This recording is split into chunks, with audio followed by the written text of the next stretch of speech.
before we hopped on, the chat was frozen because we have this like screen thing that I can see the chat, right? And there was like 6 chats from the last time that were like frozen on the screen. And one of the guys said, I've got $1,000 and 800 old contacts. What would you do if you were me starting a real estate business? And I read that, and I've basically been thinking about it this entire time while I've been making this 2 other videos. And so I wanted to talk to it because it kind of moved me a little bit. What I want to explain is it's so fucking hard. And when I say it, I'm saying like when you start out in business, it's unbelievably hard. And the reason that business owners at the highest levels get compensated the way they do is because they were able to make it through that period. They earn the right to earn above average. They earn the right to earn more in a day than people earn in their lifetimes. And I think there's a sort of spiritual strengthening, and that's probably words you wouldn't normally say, so maybe I'll use my behavior frame, which is that you have to learn how to behave in hard circumstances so that you can continue to make it through the hardships that will inevitably come as you grow. And growth comes from a deficiency between your current and desired, or your current and required. You need to be here and you're here, and that stretch hurts because you're inadequate. You have to look at yourself in the mirror and be like, I'm not good enough. And they call them growing pains for a reason. And so if you're like, man, I wish I could grow really fast, you're actually wishing for a tremendous amount of pain for an extended period of time. And then when people don't have that, or they hit their first pain, they're somehow surprised that it hurts. And the thing of the pain of business is it's not just like this visceral physical pain. Of course, you have those from time to time. But a lot of the pain of being in business is not knowing the fuck you're doing and feeling like an idiot. Being like, why am I not good enough? Why do these other people, why are they doing so much better than me? Like, what conclusions can I derive from that? There's only one of 2 paths. Either I have something outside of my control that I can cast my blame to, or I have to take the punch to my ego and say, I'm just not that good. That guy's better because he's unethical. Okay, sure. If that's what makes you feel better, and now what?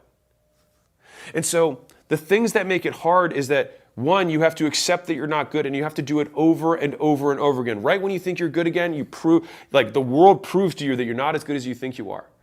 And this happens at all levels of business. And you get like the same thing as when you have those plateaus, it's been a year, it's been 2 years, it's been 3 years, right? And you've been stuck in this gear.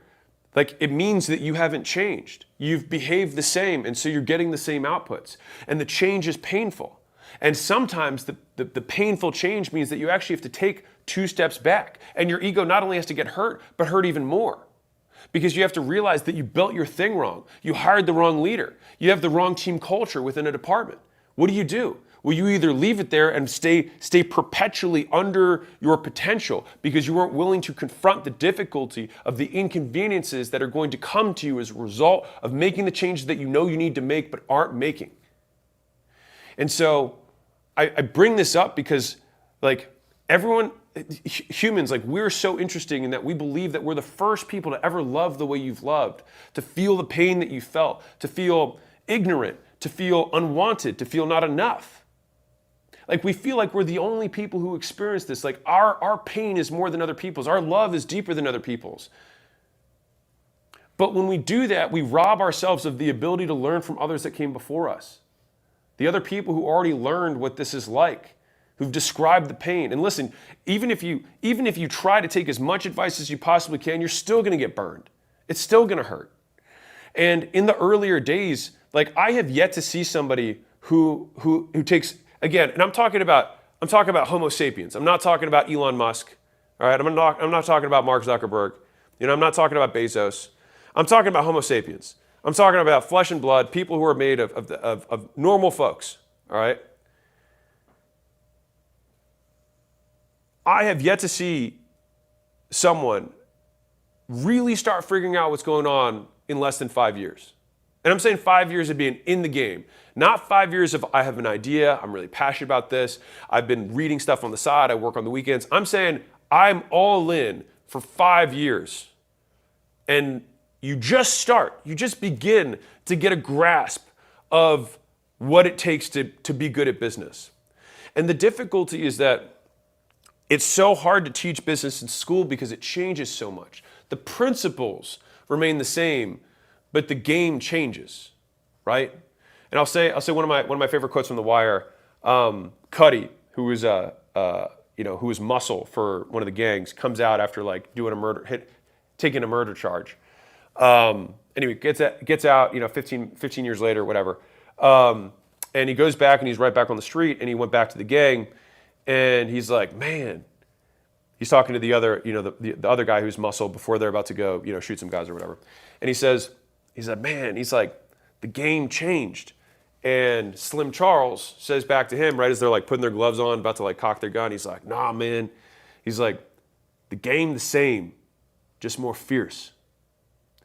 And so it's like the level of game always continues to rise because the players get better. Business is an infinite game.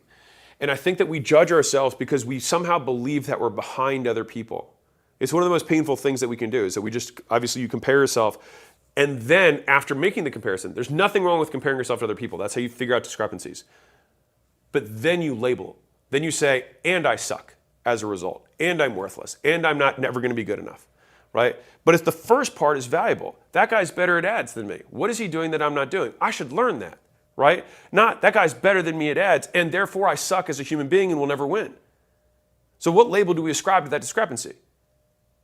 And so if we make that comparison, right, then we can learn the steps to get better. Fine. But if we zoom all the way out and really think about this, because this is a little bit trippy, the game of business has been going on since the dawn of time. There were merchants in ancient Egypt 5,000 years ago that were in the game of business. And the game of business will never end. It's an infinite game. Who was the number one merchant in Egypt 5,000 years ago? No idea. Who was the number one merchant 4,000, 2,000, 1,000 years ago, 200 years ago? No one knows. And so we have this idea that we're somehow going to become number one. But I'm like, at what? At net worth? And then eventually your kids become trust fund kids? And then that gets divided up 10 more ways because no one's got game like you? And eventually you've got 8 family members on the Forbes list? Okay. And none of them are the ones that actually made it, and none of them know how to multiply because they aren't in the game. They never learned the skills of the game. Like, if you see the game as constant, the only thing that changes is the players. So my mom used to say this thing, which was, and I doubt this is her quote, but the news is always the same, only the names change. So think about that. So you look at the headlines, right? It's like, bankers get greedy. Does that sound like new news? No, they just changed the names. Jealous husband kills wife then self. Same news. It's not even news. It's just humans being human. And so business news is also the same way. Hot new technology comes out. Grows really fast, find out actually not good, crashes quickly, investors lose millions. This stuff is the same. It's the same. Like, boy learns how to sell, boy learns how to advertise, boy learns how to make product, boy eventually makes lots of money, boy eventually gets old, tries to give back to a certain degree, becomes a philanthropist, old in his age, retreats a little bit. The next of kin comes in line, not as good as that person, maintains, third generation destroys. It's just humans doing human shit, right? And so I say this because a lot of the hardship of business is comparing yourself and labeling that comparison and saying that I'm not better or worse than these people, but all the players on the board are going to get swapped in 100 years. All the players. The whole board gets wiped. The game still goes on, but the players change. And so I think, if you can, and it's not easy. I want to be clear. It's not easy. Humans, we're status-driven beings, and that's kind of built into how we procreate. But to the degree that you can, if you can actually give yourself a pat on the back as long as you do one thing, which is that you stay in the game. You keep playing. You keep rolling the dice. Do you have my offers book? No. Is that open? Is there an open on that somewhere? Let's see if I can grab it. Hold on. Oh, I did legs this morning. Hold on. I'll read this to you guys because I think some of you guys may have heard this, some of you guys may not have. So I'm going to read this to you because I think it's cool. Oh, you know what? I think it's the Leeds book. I should know. I'm the one who wrote the book, right? By the way, if you haven't read these books, you should totally check them out. Where is it? Anyone? Do you know which one has the dice one in it? Is that the offers book? I think it's the offers book. The many-sided dice? Where's the many-sided dice? Where's the many-sided dice? Do you guys know which book it is? It's the offers book?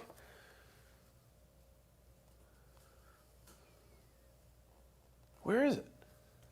I want to read this. It's gonna be perfect. It's a perfect thing that I want to keep saying here. What is it? I think it's on Leeds. I'm trying to search it. It's Leeds? I should know this, right? I wrote the damn book. Here it is. Wow, I literally turned to it. All right, cameras can confirm that. I literally turned to it. Wow. Dude, the spirit's moving. The spirit's moving. All right. So, someone besides me wanted you guys to hear this. So, this is the story of the many-sided die. So I wrote this. I didn't hear this. This was just like a concept I wanted to share. So imagine you and a friend play a dice rolling game. You're each given one die. One of the die has 20 sides. The other has 200. On each die, only one side is green, and the rest are red. The point of the game is simple. Roll green as many times as you can. The point of the game is simple. The rules of the game are as follows. You can't see how many sides you have. You can only see if you roll red or green. If you roll green, one of your red sides turns green, and you get to roll again. If you roll red, nothing happens, and you get to roll again. The game ends when you stop rolling, and if you stop rolling, you lose. So what do? You roll. When you roll red, you pick up the die and roll again. When others roll green, you pick up your die and roll again. When you roll green, you pick up the die and roll again. You keep telling yourself one thing. The more I roll, the more greens I get. At first, you roll green once in a while. But as more red sides turn green, the green happens more. With enough rolls, hitting green becomes the rule rather than the exception. So what does your friend do? He rolls a few times and hits red each time. He sees you roll a green and complains that you must have a die with fewer sides. He reasons it's the only way you could have rolled green before him. And although you did, you also rolled many more times. So which is it? In either case, he rolls a few more times in frustration and hits a green. But then he complains about how long it took. He spent more time watching you and complaining than actually playing. Meanwhile, you've hit your green streak. It's so much easier for you, he tells himself. You get greens every time. This game is rigged, so what's the point? And he quits. So who got the die with the 20 sides? Who got the die with the 200 sides? If you get the game, then you see that once you roll enough times, the die you're given doesn't matter. The die with fewer sides might roll green sooner. The die with more sides might roll green later. But a die with a green side always has a chance of rolling green if you roll it. Every die hits its green streak when rolled enough times. All of us get a many-sided die. And looking at the other players, you have no idea if it's their 100th roll or their 100,000th. You don't know how good other players are when you start. You can only see how well they do now. But if you understand the game, you also know it doesn't matter. A few begin playing early, others begin much later. The rest sit on the sidelines complaining about how lucky the players are. I guess so, but they're luckier because they play. And when they hit red, which they do, they didn't quit. They rolled again. Learning how to advertise is a lot like the game of the many-sided die. You don't know if it's going to work until you try. And no matter how many players there are or the number of sides on the die you're given, you start to see the only two guarantees that the games will give. Number one, the more times you roll, the better you get. And number two, if you quit, you lose. So I read that story because that's obviously a story of an infinite game. You and your buddy get given two die. One of you has a 20-sided, the other has a 200-sided die. You don't know who has which.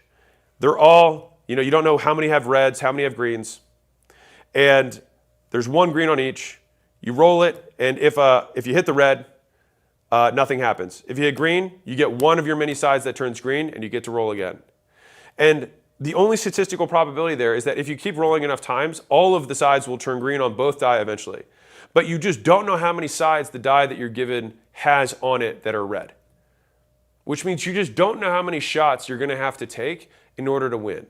And that's why having high frustration tolerance, having high fortitude, having low or high resiliency, and high adaptability, those skills of mental toughness are what allow you to stay in the game of business. It's what allows you to keep rolling the dice even when you get smacked 20 times in a row as reds, because maybe you have a 2,000-sided die. But if you know that the one fact of this game is that if you keep rolling, you keep playing. And if you keep playing, it means you're in the game. And if you're in the game, it means you've won. Because in infinite games, there are no winners and losers. There is only players and quitters. And so I think that it took me a very long time to learn that. And so when you are starting out, you are just early. You have more reds left to roll. You just got to get them out of the way. You got to get the failures out. It's the only way you figure out how to play. You just don't want to lose so bad that you die. But as long as you don't die, you can keep playing. And I feel like that actually is a pretty hopeful message, despite my relatively aggressive demeanor.